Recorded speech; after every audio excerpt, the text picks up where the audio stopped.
Olá pessoal, tudo bem? Aqui quem fala é Vanessa Pereira, coordenadora técnica do projeto de conservação, modernização e acessibilidade do Círculo Ítalo-Brasileiro de Santa Catarina, da etapa 1. Esse é mais um dos vídeos que a gente tem sobre a edificação para vocês conhecerem um pouco melhor essa casa. Bem, hoje eu vou falar um pouco sobre o pátio dos fundos do CIB, da edificação. Ele é um pátio que é super utilizado hoje para atividades extracurriculares, né, do círculo, e ele é muito interessante porque ele conta um pouco da história dessa edificação.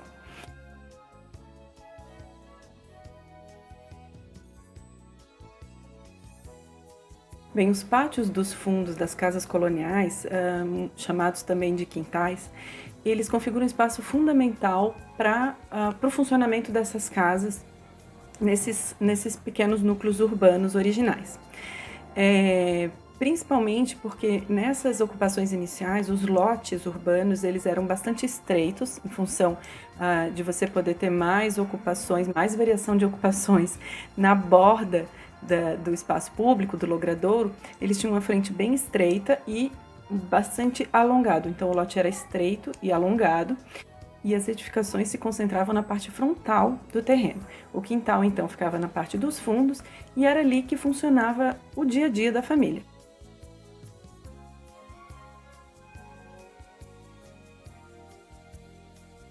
Várias coisas aconteciam nesse quintal. Então ele era responsável pelo saneamento da edificação, ou seja, era por ali que saíam, que eram descartados os rejeitos, né? Você não tinha um sistema de tratamento de esgoto, então todos os rejeitos saíam pelo fundo do quintal, tinha descarte de lixo, você tinha um lugar para então você armazenar mantimentos como lenha, para fazer a lavação das roupas, para estender as roupas.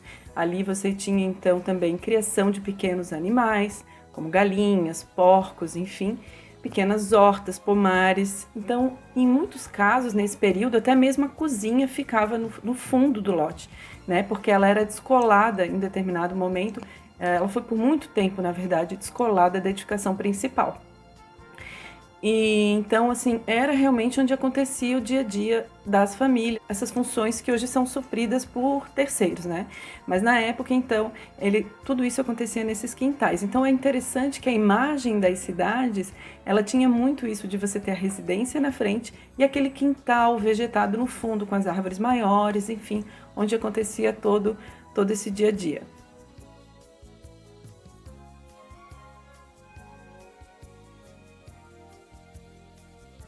Era muito comum, então, que os lotes tivessem duas frentes, na verdade, uma frente para um logradouro principal e uma outra face para uma rua de serviços, que no caso ali do CIB é onde hoje tem a Saldanha Marinho. A fachada principal da edificação, então, ficava voltada para a Praça 15, a face dos fundos para a Rua Saldanha Marinho.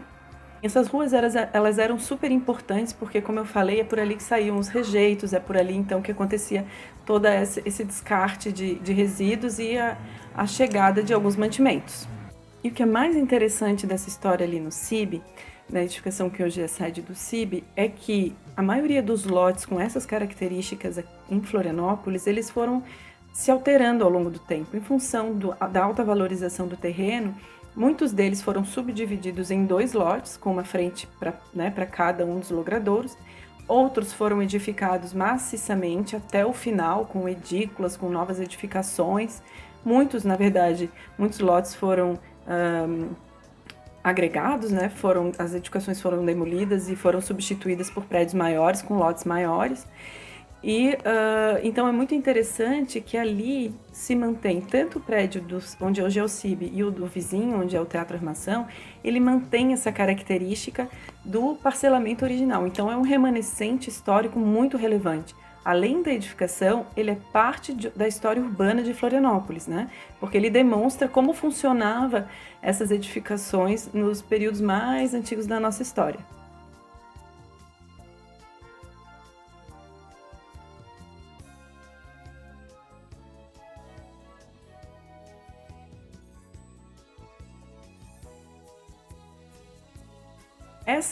Embora ele tenha mantido essa característica, né, a característica urbana mesmo, da relação do lote com a cidade, se perdeu o contato direto do terreno com a Rua Saldanha Marim, que seria a Rua dos Fundos, né? Então, isso aconteceu ao longo de um período da história, mas é possível que a gente recupere isso através do projeto que está sendo elaborado.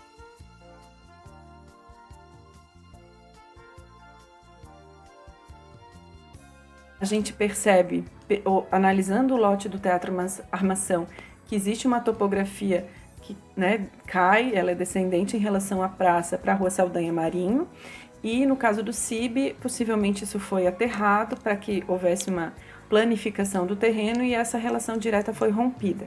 Mas a gente, então, na proposta que a Lilian vem desenvolvendo, recupera essa relação do lote também com a Rua dos Fundos, ainda com a característica de serviços, mas torna ainda mais forte, mais visível essa relação do lote com a cidade.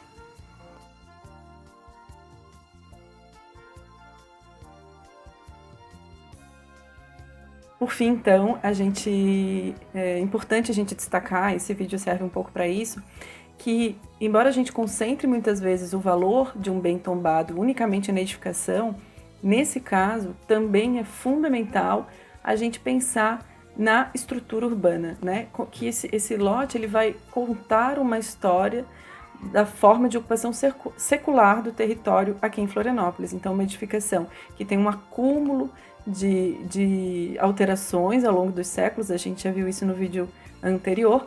Então, e agora a gente entende que é tão relevante esse pátio dos fundos que se mantenha como pátio para que ele garanta essa leitura desse espaço territorial de Florianópolis. Bem, por hoje é isso, agradeço a todos que assistiram esse vídeo até aqui e até o próximo.